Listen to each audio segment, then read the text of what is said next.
Hey guys and gals, welcome back to my series of videos about programming and testing in Minecraft, computer craft. When we left off with our last video, we had, I had gone ahead and decided to run this new software, this Obby Miner 2, in situ, like right in the situation where it was expected to normally run, which in this case is right over lava. In real life, you could probably imagine this robot that we were programming, this robot with so much capacity and power, would be extremely expensive, and any mistakes that we make could be potentially disastrous for whoever's trying to fund this project, and therefore disastrous to ourselves. So with that in mind, when we left off with running the thing in situ, I discovered that there were at least three problems.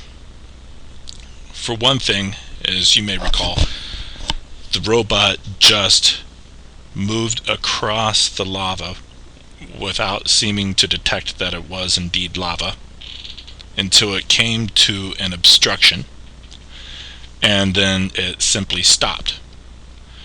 Since this was on the other side of a lava pool, we had to do some mining in order to get to the stranded robot, and we then took a look at the message.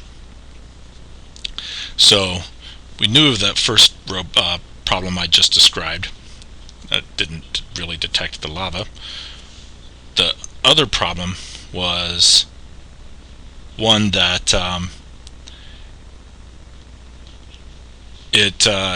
it stopped because its movement was obstructed, which seems normal enough, but why didn't it just stop running normally after that? The third problem is it threw this error at the very end. At least it gave a good error message. It gave a line number, 318, and this message, attempt to index question mark a nil value. Since then, I decided to add some print statements to the code and run it once or twice more and inspect the code, and from doing that I found the source of those three problems, but it also made me think a little bit about what I was doing. Three problems is a lot when you're actually placing the robot in harm's way.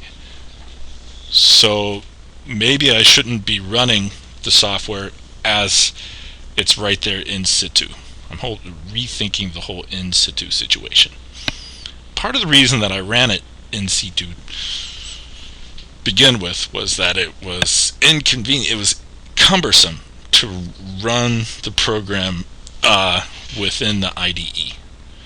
It's because when you're running it from the robot itself, there are some utilities available to the robot that are not available just in regular standard Lua by default. So in order to make this run in the IDE, I had to create a couple of things that are called mocks. Well, I already had something, a mock turtle, because I've done this kind of like running within the IDE itself before, but I needed to add more mocking. So I added another mocking file, as you can see is mock miscellaneous, to add additional fake utilities. Now, the whole idea of running it within the IDE, you could kind of think of as like putting a brain in a jar and then feeding the brain some stimulus that makes it think that it's in its environment when it's really not. So it's like you provide a like a yeah, you provide this like little fake world for your robot, a set of hallucinations for your robot to react to and interact with.